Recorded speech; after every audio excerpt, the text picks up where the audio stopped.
저번 영상에서 제가 5천만 원으로 건물주 되는 거, 솔직히 영상 보고 실망하신 분들 좀 많을 거예요. 자, 이번 영상에서 실질적으로 건물 갖고 있는 거, 이제 그걸 얘기를 할 텐데, 여러분 5억 가지고 어느 정도 건물을 살 수 있다고 생각하나요? 뭐 이런 거? 뭐 이런 거? 제가 서울에 한 5개 한 지어보니까 한 요 정도 사이즈면은 건물 지을 수 있을 것 같습니다. 근데 5억도 사실 작은 돈이 아니에요, 그죠? 건물을 사겠다라는 기준으로 봤을 때 5억은 굉장히 사실 작은 돈이거든요. 그래도 여러분들 요즘 최근에 아파트 값이 많이 올라서 투자를 좀 하신 분들은 5억 정도 가지고 계신 분들이 꽤 많아요. 5억으로 건물을 살 수 있는 거, 어떤 건물을 살 수 있는지 한번 얘기를 해보겠습니다.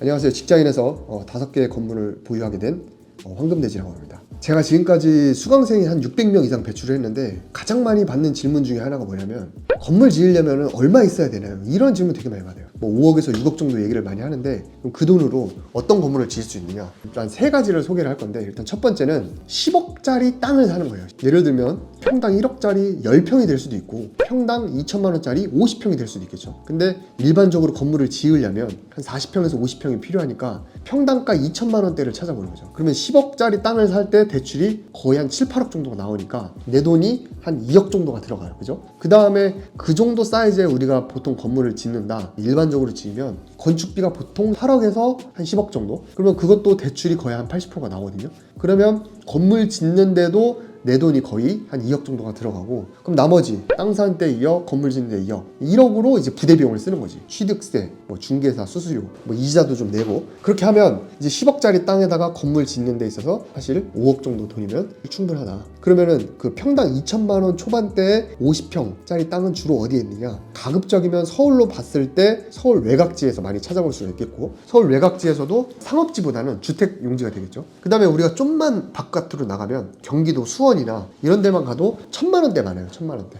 이 1,000만 원대 땅만 사더라도 50평이 아니고 더 큰 필지를 살 수가 있겠죠. 그 다음에 이제 두 번째는 이미 지어진 건물을 사는 건데, 일단 상업용 건물을 사는 거지. 상업용 건물은 주택이 아니기 때문에 크게 비싸지만 않다면, 감정가대로만 나오면 80% 대출이 나오거든요. 그럼 우리가 5억으로 이제 우리가 그런 건물을 산다라고 했을 때 20억에서 25억짜리 꼬마 빌딩을 우리가 바로 매입을 할 수 있는 거겠죠. 만약에 여기에 기존에 우리가 상가에 들어가 있는 임차인들이죠, 세입자들의 월세 보증금이 꽤 있다, 그러면은 내 투자금이 좀 덜 들어가겠죠. 그럼 보증금까지 활용하면 이제 5억으로 더 큰 것까지 살 수가 있겠죠. 그러면 꼬마 빌딩 25억짜리는 주로 어디 있느냐 했을 때, 땅 크기가 보통 40평에서 50평짜리 제일 많거든요. 그러면은 이게 25억짜리라고 했을 때 보통 평당 5천만 원 정도가 되겠죠. 그러면 이제 평당 5천이라고 했을 때는 서울 뭐 강남이나 이런 데는 안 되고 좀 외곽지나 주택 용지라 하더라도 상가가 들어갈 만한 그런 좋은 입지, 그런데 평당 5천짜리를 사시면 될 것 같습니다. 사실 몇 년 전만 해도 마포나 이런 데 4천, 5천짜리 많았거든요.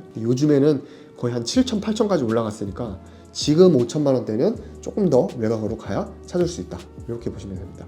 마지막 세 번째는 대출이 100% 나오는 땅을 사는 거예요. 어떻게 대출이 100% 나오냐? 이거는 약간 좀 사기인데, 일단은 감정가랑 매매가 중에 낮은 거의 80%가 일반적이긴 한데, 금융권을 잘 고르면은 땅값의 100%를 대출을 해주는 금융권을 찾을 수가 있고, 땅이 시세보다 굉장히 싸게 나온 경우가 있어요. 권리관계가 복잡하거나 매도자가 뭔가 복잡한 사정이 있거나 했을 때 취득세만 내고도 살 수가 있다. 저번 주에 어떤 수강생분이랑 골프를 치고 왔는데, 그분도 인천에다 땅을 사는데 사실은 대출 쪽 아는 분이 있나 봐. 그래가지고 취득세만 내고 땅값 100% 대출을 받아가지고 사셨다고 하더라고요. 그렇게 따지면 우리가 100억짜리 땅도 살 수는 있다.